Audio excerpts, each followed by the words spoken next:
আসসালামু আলাইকুম। পঞ্চম শ্রেণীর প্রিয় শিক্ষার্থীরা, তোমাদের নতুন বই ২০২৬। এখানে দেখো তোমাদের বাংলা নতুন বই ২০২৬-এর এখানে তোমাদের পাঠ ৫। ঠিক আছে? তো এটা একটা কবিতা, সুকুমার বড়ুয়ার লেখা। তো চমৎকার একটি কবিতা। তো এই কবিতা আমরা পড়বো এবং কবিতার যে প্রশ্ন রয়েছে, বাকি যে প্রশ্ন এবং বিভিন্ন ধরনের প্রশ্ন রয়েছে, অর্থাৎ বিপরীত শব্দগুলো রয়েছে, ওগুলো হচ্ছে আমরা পূরণ করবো, সবগুলো পূরণ করবো। ঠিক আছে?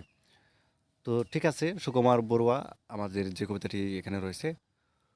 অসময়ে মেহমান ঘরে ঢুকে বসে যান এবং অর্থাৎ বোঝালাম ঝামেলার যতগুলো দিক আছে। তিনি হেসে বললেন, ঠিক আছে, ঠিক আছে। ঠিক আছে?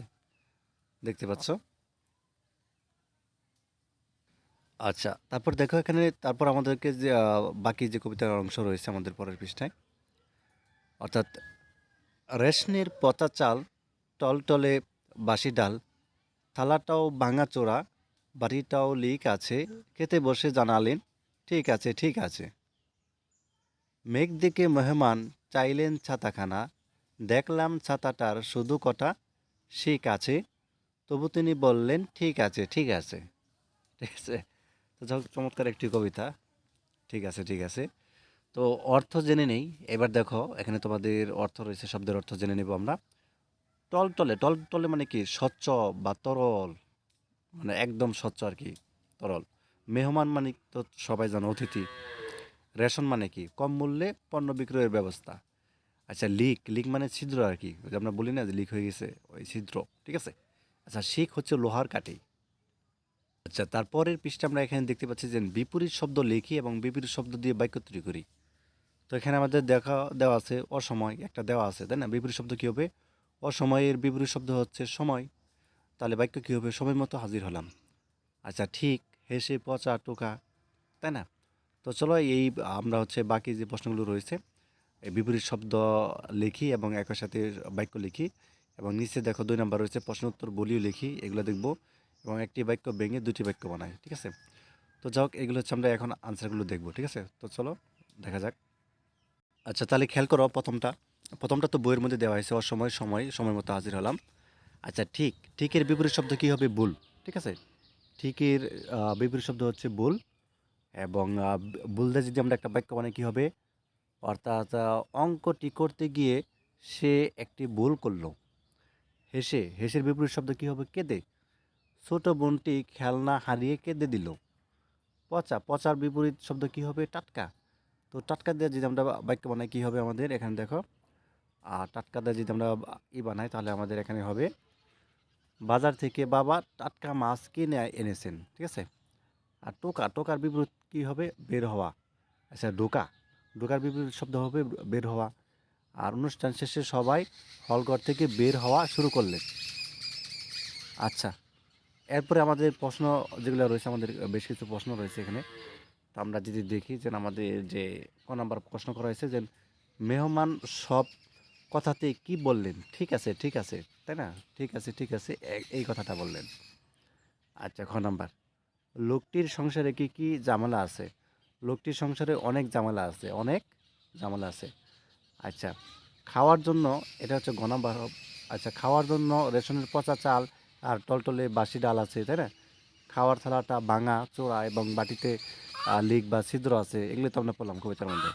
ঘরে যে ছাদটি আছে তার কাপড় নেই, শুধু কয়েকটা লোহার শিক আছে। আচ্ছা, তারপর দেখি কবিতাটি পড়তে কেন মজা লাগে। তাহলে তুমি কি লিখবা? কবিতাটি পড়তে কেন মজা মজা লাগে? কবিতাটি পড়তে মজা লাগে কারণ এখানে মেহমান সব ধরনের চরম অব্যবস্থাপনা এবং অভাবের মধ্যে বিরক্ত না হয়ে হাসি মুখে বারবারই একই কথা, অর্থাৎ ঠিক আছে, ঠিক আছে বলছেন। অর্থাৎ মেহমানের এমন অদ্ভুত ধৈর্য আচরণ কবিতাটিতে একটি মজা বা হাসির অর্থাৎ আবহাওয়া তৈরি করেছে। আচ্ছা, এরপর দেখো কবিতাটি নিজের ভাষায় লিখি। নিজের ভাষায় লিখবা কবিতাটি, অথবা কবিতাটির মূল ভাব লিখি। এই যে, একদিন এক অতিথি হুট করে অসময়ে একজনের বাড়িতে বেড়াতে এলেন এবং বাড়ির মালিক তাকে বোঝানোর চেষ্টা করলেন যে তার সংসারে অনেক ঝামেলা এবং অভাব আছে। কিন্তু মেহমান সব কিছুতেই হেসে বললেন যে সব ঠিক আছে। তাকে রেশনের পচা চাল, পাতলা বাসি ডাল এবং ভাঙা থালা বাসনে খেতে দিলেও তিনি হাসি মুখে মেনে নিলেন। এমনকি বৃষ্টির সময় তাকে ছেঁড়া, অর্থাৎ শিকলা ছাতা দেখালেও তিনি কোনো অভিযোগ না করে বললেন, ঠিক আছে, ঠিক আছে, ঠিক আছে। আচ্ছা, একটি বাক্য ভেঙে দুইটি বাক্য বানাতে বলা হয়েছে আমাদের, তাই না? এখানে আমাদের বলছে যে একটি বাক্য ভেঙে আমাদের কি বানাতে বলা হয়েছে? দুটি বাক্য। তো ক নাম্বারে, আমি মাঠে গিয়ে দেখলাম সবাই খেলছে। উত্তরটা, আমি মাঠে গেলাম, দেখলাম সবাই খেলছে। তো এই যে একটা বাক্য এখানে রয়েছে ক নাম্বারে, এই বাক্য আমরা কিন্তু দুইটা বানালাম। একটা হচ্ছে আমি মাঠে গেলাম, একটা বাক্য যে দাড়ি দেওয়া আছে, দেখতে পাচ্ছ? দেখলাম সবাই খেলছে। আচ্ছা, খ নাম্বারে, আমি এতবার বোঝানোর পরও তিনি আমার কথা শুনলেন না। তো উত্তরটা কীভাবে করবা? আমি তাকে এতবার বোঝালাম, এখানে একটা দাড়ি দিবা, একটা বাক্য হয়ে গেল, তবুও তিনি আমার কথা শুনলেন না। আচ্ছা, এরপরে গ নাম্বার, তিনি ঘরে ঢুকে কিছু খেতে চাইলেন। তিনি ঘরে ঢুকলেন, তিনি কিছু খেতে চাইলেন, আমার কথা না শুনতেই তিনি চলে গেলেন। তিনি আমার কথা শুনলেন না, তিনি চলে গেলেন। তিনি খেতে বসে জানালেন সব ঠিক আছে। তাহলে এইভাবে দিবা যে তিনি খেতে বসলেন, তিনি জানালেন সব ঠিক আছে। তো প্রশ্ন, দুঃখ, অনুরোধ বা আদেশ, ইচ্ছা, বেদনা বা অর্থাৎ বোঝাচ্ছে লিখি। তো এখানে এটা দেখো, এভাবে সংসার আর চলে না, দুঃখ, তাই না? আমাকে একটা কলম দাও, এটা অনুরোধ। আচ্ছা, তোমার বাড়ি থেকে বিদ্যালয় কত দূর? এটা প্রশ্ন। এখনই চলে যাও, এটা আদেশ। আমার যদি একটা সাইকেল থাকতো, ইচ্ছা। তো এই ছিল তোমাদের হচ্ছে কবিতার যে প্রশ্ন এবং কবিতার সব কিছু বললাম আমরা। ধন্যবাদ সবাইকে ভিডিওটি দেখার জন্য। আল্লাহ হাফেজ।